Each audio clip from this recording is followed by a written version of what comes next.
నన్ను క్షమించు దేవా అని ఆ ప్రభు యొక్క క్షమాపణ అడగండి ప్రియ స్నేహితులారా. ఈ యొక్క సందర్భంలో ఎంతమందిని నీవు ఇబ్బంది పెట్టి ఉంటావు. నీ సొంత స్వలాభాల కోసం, నీ సొంత సుఖాల కోసం, నీ శరీరేచ్ఛల కోసం ఎంతమందిని నీవు మనస్ఫూర్తిగా చంపివేసి ఉంటావు. నీ యొక్క మనస్సులో ఆలోచన చేసుకో. నీ మాటల ద్వారా, నీ చేతల ద్వారా, నీ క్రియల ద్వారా ఎంతో మంది వ్యక్తులను నీవు ఇబ్బంది పెట్టి ఉంటావో గుర్తు చేసుకో. నీ సొంత తల్లిదండ్రులనే నీవు ఇబ్బంది పెట్టావు, నీ సొంత భర్తనే ఇబ్బంది పెట్టావు, నీ సొంత భార్యనే ఇబ్బంది పెట్టావు, నీ కడుపున పుట్టినటువంటి బిడ్డలనే నీవు ఇబ్బంది పెట్టావు, నీ రక్తాన్ని పంచుకు పుట్టినటువంటి తోబుట్టువులని నీవు ఇబ్బంది పెట్టావు. నా కుటుంబము, నా బంధుత్వం అనేటటువంటి నీ బంధువర్గానికి చెందిన వారికి నీవు హాని కలగజేశావు. ఇటువంటి వాటి నుంచి మనకు విముక్తి కావాలి బిడ్డలారా. దేవుడు నిన్ను ఒక శ్రేష్టమైనటువంటి వ్యక్తిగా ఆశీర్వదించడానికి ఇదిగో దివ్య ప్రసాద రూపములో కొలువు తీరాడు.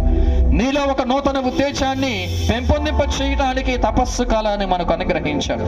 నిన్ను ఒక నూతనమైనటువంటి వ్యక్తిగా మార్చడానికే ఈ నవదిన ప్రార్థనల ద్వారా మనందరినీ కూడా ఆయుధపరుస్తూ ఉన్నాడు. ఒక్కసారి మన యొక్క హృదయాన్ని పరీక్షించుకుందాం. దేవునికి ద్రోహముగా చేసినటువంటి ఆ సందర్భాలన్నిటినీ కూడా గుర్తు చేసుకుందాం. మితిమీరినటువంటి తనముతో, గర్వముతో, అహంభావముతో నన్నెవరేం చేస్తారు అనేటటువంటి ఈ గర్వముతో ప్రవర్తించినటువంటి సందర్భాలన్నిటినీ కూడా మనం గుర్తు చేసుకుందాం. ఇది నాది, నాకు చెందింది, నా తర్వాతే అంత అనేటటువంటి అహంభావంతో విర్రవీగినటువంటి క్షణాలను గుర్తు చేసుకుందాం. దైవ సేవకులకు వ్యతిరేకంగా వెళ్ళిన సందర్భాలను గుర్తు చేసుకుందాం. గురువులకు, విచారణ గురువులకు విరుద్ధంగా మాట్లాడినటువంటి సందర్భాలను గుర్తు చేసుకుందాం. దేవుని ప్రతినిధిగా మన మధ్య పనిచేస్తున్నటువంటి గురువులకు అగౌరవాన్ని తెచ్చినటువంటి సందర్భాన్ని గుర్తు చేసుకుందాం. ఎంత ఘోరమైనటువంటి తప్పులను మనం చేశాము. అందుకే క్రీస్తు ప్రభు అంటున్నారు, ఇదిగో మీరు నన్ను నోటితో స్తుతిస్తున్నారు కానీ మీ మనస్సులు నాకు ఎంతో దూరముగా వెళ్ళిపోయాయి.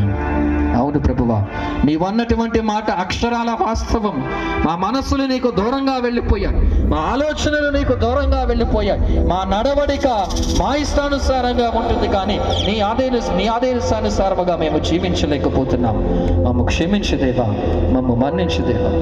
ఎక్కడి నుంచైనా మాలో ఒక నూతనత్వాన్ని రగిలింపచే. మా మనస్తత్వాలు మారాలి, నా ఆలోచన విధానం మారాలి, నా నడవడిక మారాలి, నేను మాట్లాడేటటువంటి మాట తీరు మారాలి, నేను ప్రవర్తించేటటువంటి ప్రవర్తన శైలి వంటి కృపను నీవు మాకు అందచే. నీ ఆత్మవరాలను మాపై కృమ్మరించుదేను. నీ యొక్క వాక్యాన్ని అర్థం చేసుకుంటూ